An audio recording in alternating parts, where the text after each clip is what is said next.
Hi, I'm Dr. Elliot Adam from ElliotOracle.com. I'm also the author of the award-winning Fearless Tarot, How to Give a Positive Reading in Any Situation, and the upcoming Tarot in Love, which is now available for pre-order on Amazon.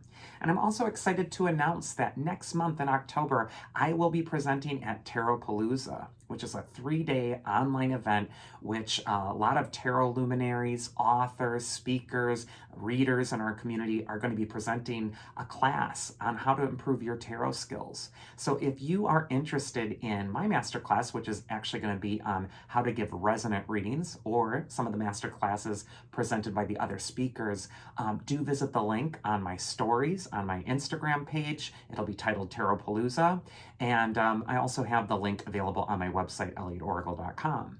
And with that housekeeping out of the way, let's get to the oracle. So earlier today on Instagram, I placed up a photo of 3 different birds and asked you to use your intuition and ask yourself which bird is calling to you, because that one has a message for you.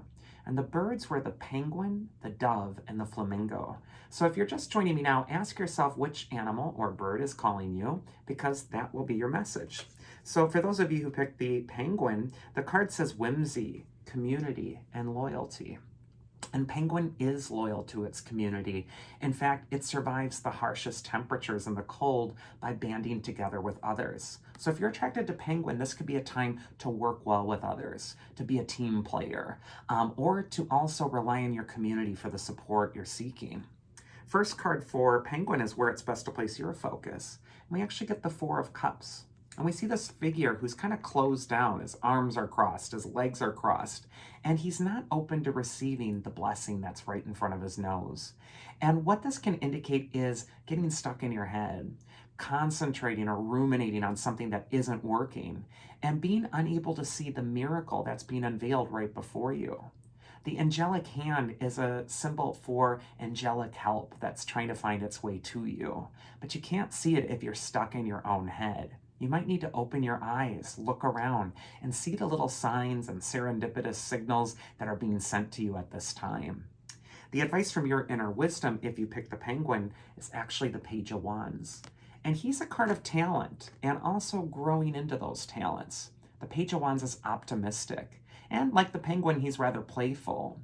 So this could be a time to not be so serious, but instead to enjoy all the bliss that the universe is presenting you with at this time.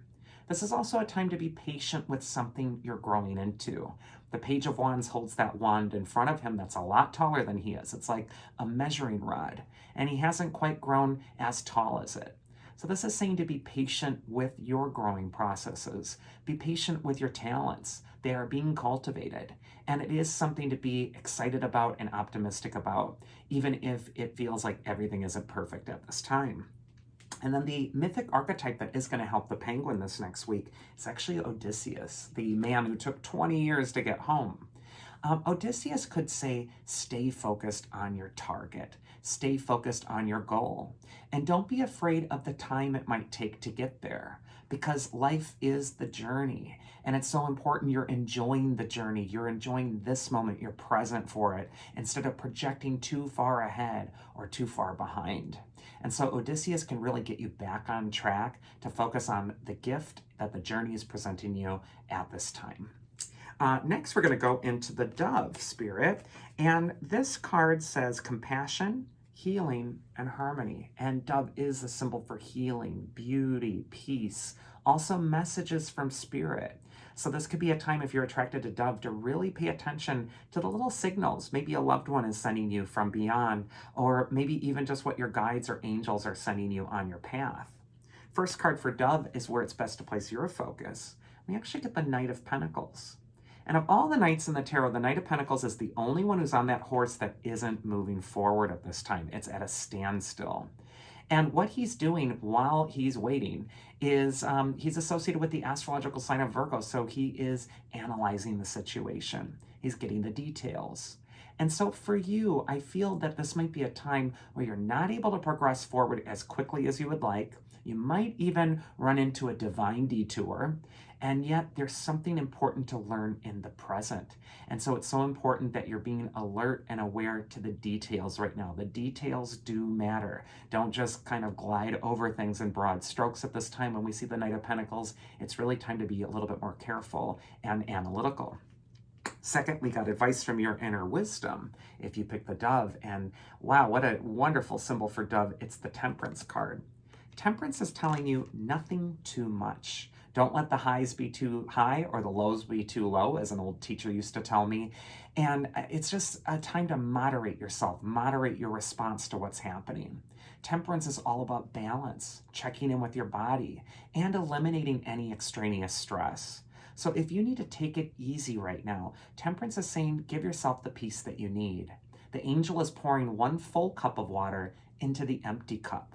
And that's a symbol for replenishing that which has been running on empty.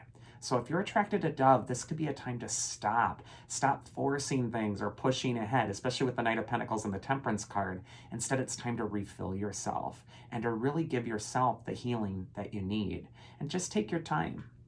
And then finally, we got the mythic archetype that's going to help you if you pick the dove, and we get the Horai.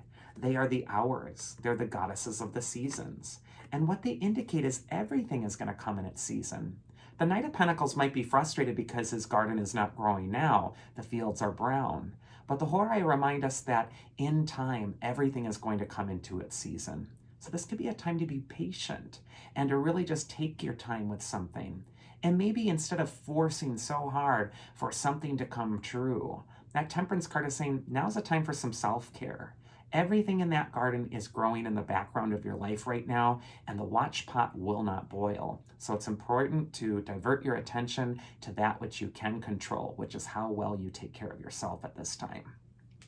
And then finally, we got the Flamingo bird. And the fabulous Flamingo says, friendship, poise, and purpose. And I just think flamingos are beautiful. They do have poise. There's this grace and nobility in the way that they walk. And just the color as well attracts attention. So this could be a time not to be afraid to attract attention, and also to really exhibit this bearing of poise and balance, and just knowing that you can keep your head above the water. First card for Flamingo is where it's best to place your focus this next week. And look at that, we get the Sun. For a lot of readers, the Sun is the best card on the deck.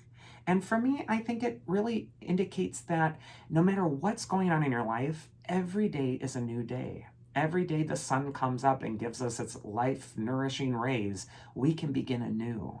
And so we got to get out of this trapped thinking that, you know what, we're just on this track, there's no changing it, it's just going to be like this all the time. The Sun card is telling you to be open to the new beginning. That's what the little baby represents. And his arms are wide open. He's just taking whatever life sends his way. So I think that this might be a time where optimism is returning if you picked Flamingo, and it's by opening yourself to the miracles that are right before you, and also the miracle of beginning anew. Next, we got advice from your inner wisdom, and we got the King of Cups, another figure who stays above the water. The King of Cups is the master of his emotions. He is amidst the waters, which represent water emotions in the tarot, but he's on that stone platform. He's stable, he's anchored. He's even got a ship behind him that's anchored. And so this could indicate a time to stay anchored, even though emotionally there might be some tumultuous feelings going on or experiences that you might be undergoing. The King of Cups is also someone who knows that feelings are fuel. They will totally manifest whatever you're channeling them into. And so it's time to keep your feelings clear, clean, positive, and focused on all that which you wish to build. And the mythic archetype who may help you with that is Hera, the Queen of the Gods. Hera is all about that poise of the flamingo as well. She could indicate that it's time to be proud of yourself, to hold to your duty to yourself. She could also tell you that it's time to honor your traditions or honor whatever it is that brings you stability. But Hera is telling you to stay head and shoulders above the fray and to really just exhibit that regal nobility, because that's going to see you through the challenges ahead. And that is this week's Oracle Reveal. I do hope you enjoyed it. If you did, you can always schedule a one-on-one session with me at elliotoracle.com. You can also register for a Tarotpalooza there. Otherwise, I hope you all have a wonderful, safe, and happy week, and I will see you again next week, so do take care.